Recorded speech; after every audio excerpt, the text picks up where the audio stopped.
de son parcours, j'annonce que c'est une femme humanitaire. Avant d'être humanitaire, elle était d'abord dans la politique. Et elle va nous parler de tout ça, comment elle avait quitté de l'enseignante à la politique, de la politique directement, elle est devenue humanitaire. Caribou Mamadi. Merci beaucoup. Je ne m'attendais pas à être dans cette activité aujourd'hui. Et Dieu a fait que je sois là. Merci beaucoup.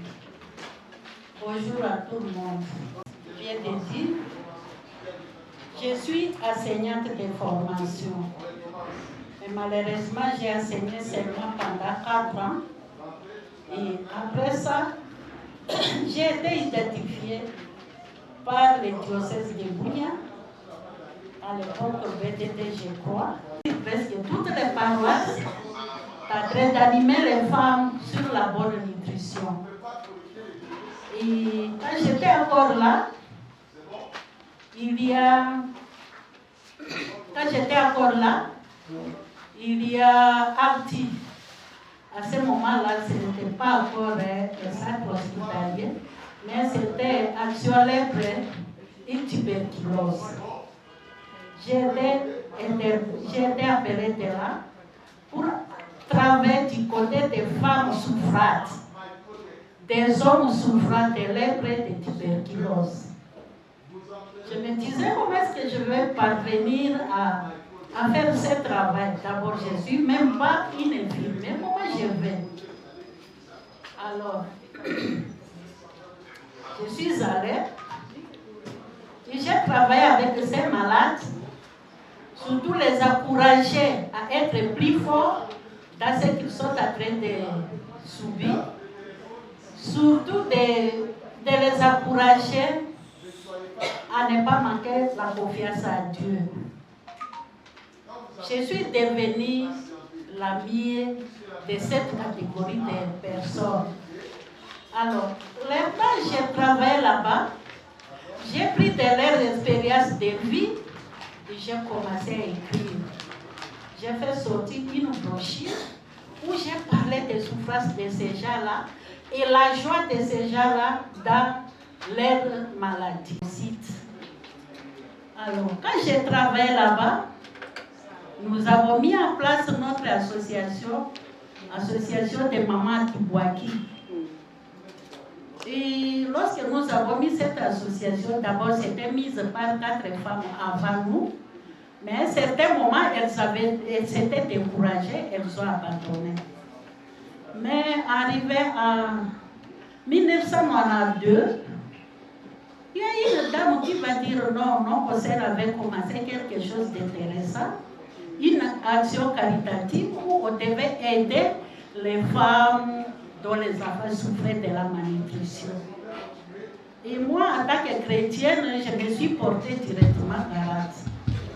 Et on devait se cotiser, on devait faire des dons pour commencer cette AMAP que vous voyez aujourd'hui. On devait chercher l'argent pour acheter des casseroles afin de prendre ces enfants en charge.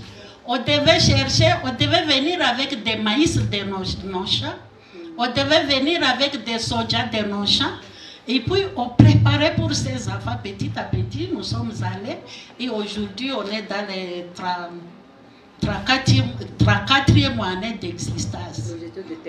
Oui, ça c'était passage. Et l'été j'ai travaillé là-bas à la MAP.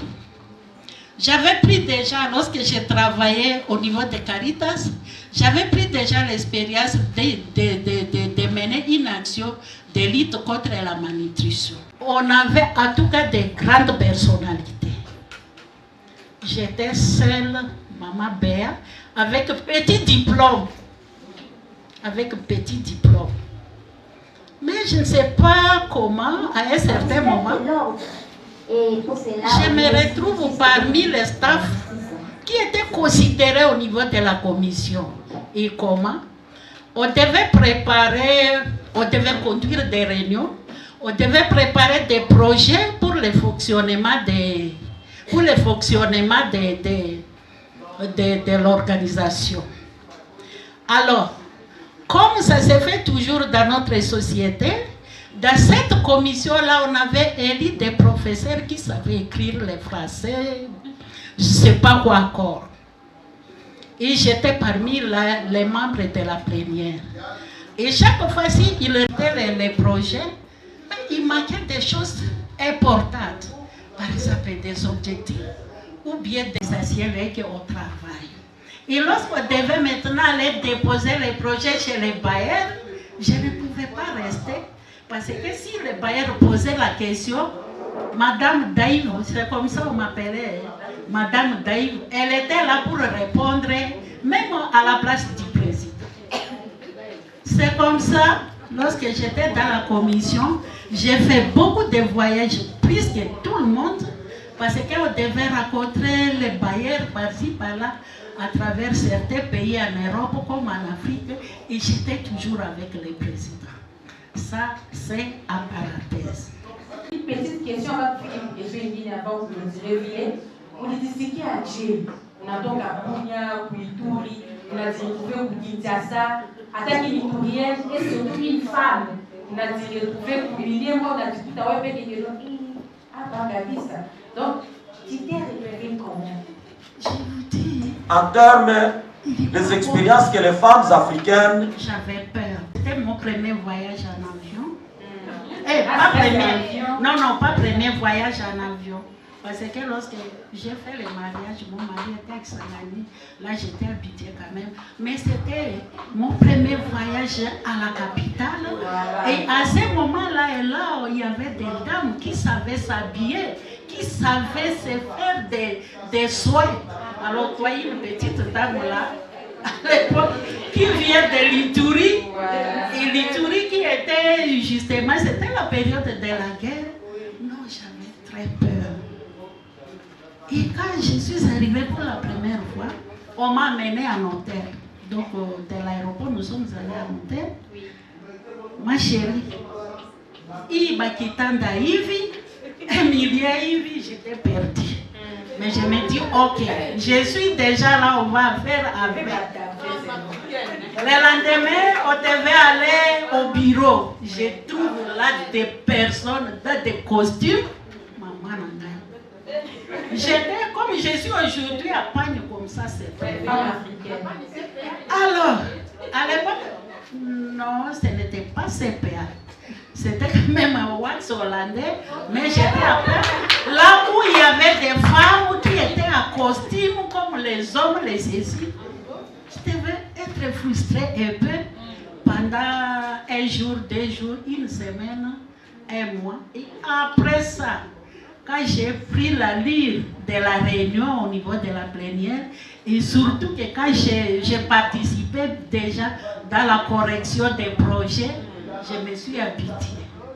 C'est pour répondre à cette question. Je travaille dans l'ONG. J'aimerais savoir comment est-ce que votre ONG a contribué dans notre province de Tivoli, surtout aux histoires des mamans. Quand vous êtes une femme, quand vous travaillez à l'ONG, la priorité d'abord, c'est de contribuer aux œuvres aussi des mamans. Est-ce que votre ONG a aidé aussi les femmes de la province de Tivoli? Quotidien, et c'est notre souci de tous les jours. Nous avons beaucoup travaillé avec les femmes. On a commencé dans la lutte contre la malnutrition, on a travaillé avec les femmes, mères des enfants malnutris.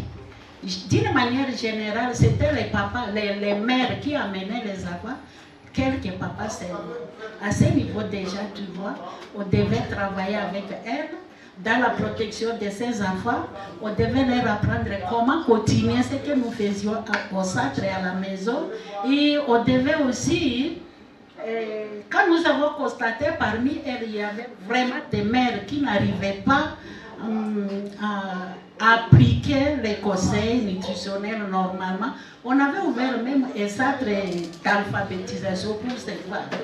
Et quand nous avons ouvert le centre d'alphabétisation, ce n'est pas seulement ces mères, mais c'est donc depuis tout ce temps-là jusqu'à présent, nous travaillons à travers nos différentes actions, nous travaillons avec les femmes, avec les filles, avec les enfants. Et donc, à travers, par exemple, la formation technique, à travers la formation technique coupe-couture, nous avons déjà formé plusieurs femmes dans la province de l'Ituri et on continue jusqu'à présent. Et on travaille aussi avec les femmes victimes des viols. On travaille aussi avec les femmes esclaves sexuelles. Et ça, ce sont des femmes où on a retiré des femmes qui ont été déportées par les groupes armés pour être utilisées comme un objet là-bas. Donc tout ça, c'est la contribution de notre organisation à faveur des femmes. Il y a là tumchapie kwanza mkono. Alors Maman Cléa a décidé dans l'improvisation politique, pour femmes humanitaires, parcours un coyote. Message fort calme, soit conseil, tu n'as pas chalété na maman ni quoi, tu n'as pas chavé pour te motiver, beaucoup de femmes de référence et tout. Ce que les femmes doivent savoir, ils doivent faire à partir de notre petite expérience, c'est d'abord travail bien fait avec soin et travail à silence. Moi personnellement, dans tout ce que j'ai fait, à part même pour l'enseignement, on m'avait engagé, c'était la coordination, ce n'était pas mon effort, que je parte à Arti, que je parte au diocèse et que je parte à la commission, je revienne encore à la MAB comme responsable, et comme coordinatrice que je mène depuis 14 ans. Je crois que ça doit être l'effort de ce que vous travaillez. Mais il y a des gens qui voient votre travail. C'est ça ce que j'appelle le travail à silence. Deuxième chose que je pourrais dire à nos mamans, c'est que il faut être honnête dans ce qu'on est en train de faire. Qu'on découvre ceux qui sont en train de vous observer, de vous découvrir, qui découvrent que vous êtes honnête. Et là, vous pouvez gagner la confiance des gens. Et là, vous pouvez aller même plus loin que ce que vous passez, parce qu'il y a les autres qui vont lutter pour vous. Autre chose, c'est ce que je vais dire, c'est avoir l'amour personnel. Avoir votre amour personnel. Unapenda. Et ça va vous amener loin. Et avoir aussi l'amour pour les autres. Parce que si vous êtes irresponsable, vous travaillez avec les autres. Na kama ubapende, hautatumikia babu.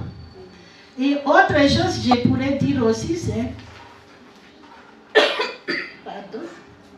avoir confiance à vous.